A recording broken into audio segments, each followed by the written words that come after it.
Hello friends, welcome to चलो ज़िंदगी का सच।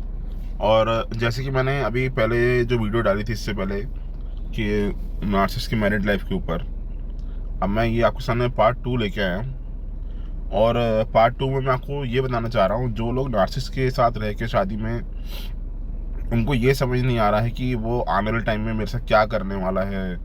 और अब उसने मुझे जो ट्रॉमा दिया है और एकदम से उसने मेरे को डिस्कार्ड कर दिया है शादी करके बच्चा होने के बाद जो उसने मेरे को छोड़ दिया, या मेरे से इस तरीके का बर्ताव करना शुरू कर दिया कि मुझे कुछ समझा ही नहीं अपनी लाइफ में। मैं उसकी लाइफ में ज़ीरो हूँ। मतलब आप एक फैमिली बनाने के बाद एक इंसान को छोड़ रहे हो, उसको साइलेंट ट्रीटमेंट दे रहे हो, तो वो जो इंसान रहता है ना, चाहे वो लेडी हो चाहे जेंट्स हो, कोई भी हो, उसके लिए ना एक बहुत बड़ा लाइफ में ना एक ऐसा एक माइंड में ऐसी चीज़ आ जाती है कि यार वो ये सोचता है कि यार ये मेरे साथ हुआ क्या, और ये मेरी लाइफ में क्यों ऐसा हुआ, कि सबकी लाइफ में ऐसे ही होता है, या ये नार्सिसिस्ट खाली मेरे साथ ही ऐसा कर रहा है। उस टाइम पे तो उसको वो नार्सिसिस्ट वर्ड पता भी नहीं होता, तो वो अपनी परेशानी को लेके बहुत जगहों पे जाता है, बहुत जगहों पे लोगों से बात करता है, समझता है। कई लोग उन्हें ये बोलते हैं कि ऐसा होता है हस्बैंड वाइफ में, आप थोड़ा तुम आगे अपना देख के चलो, अपनी लाइफ में आगे सोचो, कुछ अपने आप को कॉम्प्रोमाइज़ करो, क्योंकि चीज़ें कभी कभी बिगड़ जाती हैं तो सुधर भी जाती हैं। देखो, चीज़ें वहाँ सुधरती हैं जहाँ पे जो इंसान सामने वाला ना एक्सेप्ट करने को हर चीज़ को। मगर जो बंदा डिसऑर्डर में है, जो बंदा मेंटली डिस्टर्ब्ड है, उससे क्या आप सेटल करोगे?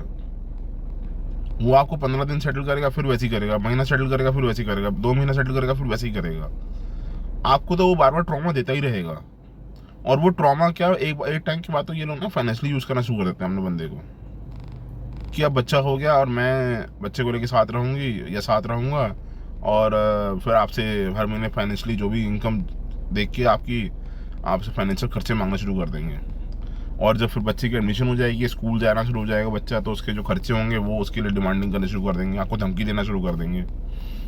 वो धमकी देते देते आपको पूरा तरीके से ये ब्लैकमेल करते हैं नार्सिसिस्ट। तो वो नार्सिसिस्ट जब आपको ब्लैकमेल कर रहा होता है ना, तो उसमें भी उसकी ना चाल होती है। वो ये सोचता है उस टाइम पे, और अपने बच्चे को भी ना वो इस तरीके से बातें बना के बताते हैं कि तुम्हारे पापा गलत हैं, तुम्हारी मम्मी गलत है, जिसका जैसे सेटलमेंट बैठ रहा है। तो वो उसको यही बोलते हैं कि नहीं, तुम्हारे पापा ने मेरे साथ ऐसे गलत किया, आप मेरे को पैसे भी नहीं दे रहे हैं। तो वो बच्चे के थ्रू भी ना आपको डिमांडिंग कराते हैं पैसे की, जो भी उनकी नीड्स होती है। उस बच्चे का ना वो गलत यूज़ करते हैं बीच में, और वो बच्चे का गलत यूज़ करके ना आपको और परेशानी देते हैं। और आपके अंदर ऐसी दया आ जाती है ना बच्चे को लेके, क्योंकि आप एक एम्पैथ हो। आप अपने बच्चे के लिए आप कभी भी आप कुछ गलत नहीं करोगे, वो आप उसकी डिमांड्स आप पूरी करने के लिए हमेशा तैयार रहोगे। तो जब आप उसकी डिमांड्स पूरी करते जाते हो ना, तो नार्सिसिस्ट उस चीज़ का फ़ायदा और उठाता जाता है। और नार्सिसिस्ट उस चीज़ का फ़ायदा तब तक उठाता रहता है क्योंकि आप उसकी मेन सप्लाई हो गए। अब मेन सप्लाई से क्या होता है कि वो लॉन्ग टर्म तक आपको फ़ायदा उठाएगा, जब तक उस बच्चे का सेटलमेंट नहीं हो जाएगा सारा शादी का। पढ़ाई वढ़ाई करके, कॉलेज करके जब तक वो सेटल हो जाएगा बच्चा, तब तक वो आपको इंसान वो यूज़ करता रहेगा। उसके बाद जो भी चीज़ें होती हैं वो तो खाली बस एक नाम की हो जाती है, क्योंकि जो उसकी खर्चे वाली लाइफ थी वो तो निकल चुकी। बच्चा सेटल हो गया, उसकी शादी हो गई, तो उसके बाद तो वो बच्चा किसी और पर डिपेंड हो गया। ठीक है ना, उतनी ज़्यादा उसकी डिमांड्स रही नहीं जितनी जो पहले बचपन में होती थी। तो उसके बाद जो होता है ना नार्सिसिस्ट, उसके बाद नार्सिसिस्ट की जो लाइफ होती है ना, उसका जो मैं पार्ट है वो आपको दोबारा बाद में बताऊंगा। क्योंकि उसके बाद नार्सिसिस्ट को ये लगता है कि वो फ्री हो गया लाइफ से, मगर वो फ्री नहीं है। नार्सिसिस्ट का वो टाइम फ्री नहीं होने वाला, वो टाइम उसका और भी ज़्यादा दुख दर्द वाला होने वाला है। क्योंकि उस टाइम तक तो बच्चा था, उसके बाद कौन है? अगर कोई उसके पास सप्लाई है, कोई उसका लाइफ पार्टनर अगर बन भी गया है, तो वो भी आपकी तरह ही है। वो भी कुछ टाइम के लिए आता है जाता है, आता है जाता है। और वो मल्टीपल पार्टनर्स होने के चक्कर में ये लोग खुद को अपने बेवकूफ़ बना रहे होते हैं। तो जो भी लोग शादी करके नार्सिसिस्ट के साथ अलग हो चुके हैं ना, आपको मैं एक चीज़ बता दूँ, आप अपनी जो भी सेटलमेंट्स करते हैं ना नार्सिसिस्ट के साथ, तो वो पूरी प्रॉपर तरीके से कंप्लीटली कर लीजिए, ताकि आप आगे चल के ना तो देखिए इस काम में ना तो किसी के ऊपर सिंपैथी दीजिए और ना किसी की मुँह माया में आइए। जितना आप इनसे दूर रहेंगे, आपको अपने आप को स्ट्रॉन्ग करके ना बहुत चीज़ों को छोड़ना पड़ेगा। अगर आप अपनी लाइफ में नहीं छोड़ोगे ना, तो आपको फिर ये चीज़ें आपको परेशानी देती रहेंगी। जो हुआ लाइफ में, ठीक है, दुख जो होता है ना, वो झेलना हर किसी की बस की नहीं होती। मगर जो लोग स्ट्रॉन्ग हैं, जो स्ट्रॉन्ग बन सकते हैं, मैं उनको हमेशा ये बोलूँगा कि आप अपनी लाइफ में ना आगे बढ़ते रहो। और अगर आप जो भी चीज़ें, जो भी सेटलमेंट्स होती हैं, जो भी आप उनकी नीड्स पूरी कर रहे हो ना, वो मत किया करो। क्योंकि आपके पास, ठीक है, आपके पास पैसा है, सब कुछ है, आप नीड्स पूरी करने के लिए तैयार बैठे हो, अपने बच्चे के लिए करने के लिए बैठे हो, मगर क्या है कि वो जो आप चीज़ें पूरी कर रहे हो ना, वो आपके लिए भी लाइफ में आगे चल के बहुत दिक्कत देने वाली है, ठीक है ना।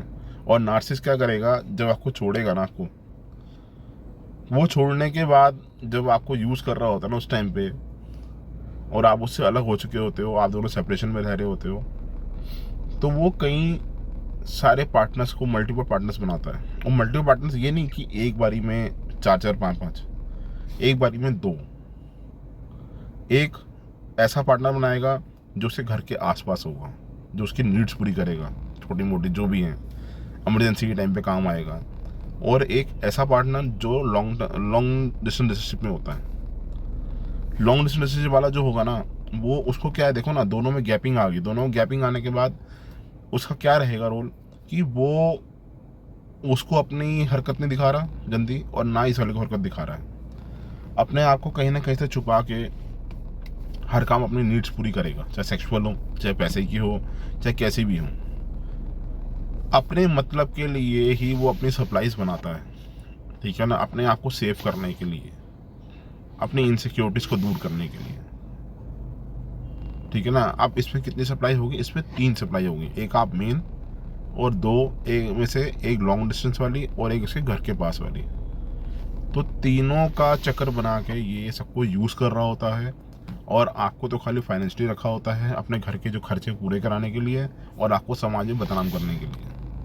आप तो हो चुके हो बदनाम, और उस बदनामी से ना आप डरो मत। क्योंकि क्या है ना, मैं ये बात इसलिए बोल रहा हूँ क्योंकि ना हमें ना अपने आप को उससे स्ट्रॉन्ग बनाना पड़ता है। कुछ चीज़ों को अच्छा करने के लिए ना हमें अपनी बुराइयों को भी लेके चलना पड़ता है साथ।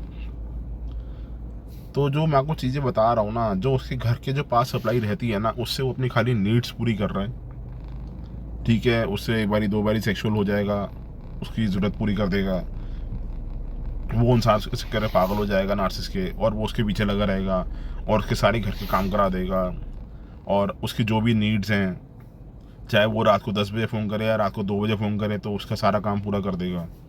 तो नार्सिसिस्ट की वहाँ से जो होती है ना, सारा जो भी नीड्स होती है ना, पास वाली सप्लाई से, घर के पास जो होती है, उससे वो पूरी हो जाती है। और जो दूर वाली सप्लाई होती है,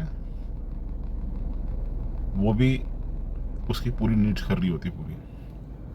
क्योंकि हमेशा 2 सप्लाई इसलिए लेके चलता है, क्योंकि अगर एक फेल हो गई तो दूसरी उसके पास सेपरेट बैठी हुई है। तो जो ये चीज़ें मैंने आपको वीडियो में बताई, इसके आगे मैं आपको पार्ट इसका 3 भी बनाऊंगा, 4 भी बनाऊंगा, जितने पार्ट्स बनते जाएंगे इस मैरिज वाली लाइफ के ऊपर मैं आपको पूरे बना के दूंगा। और आप चैनल को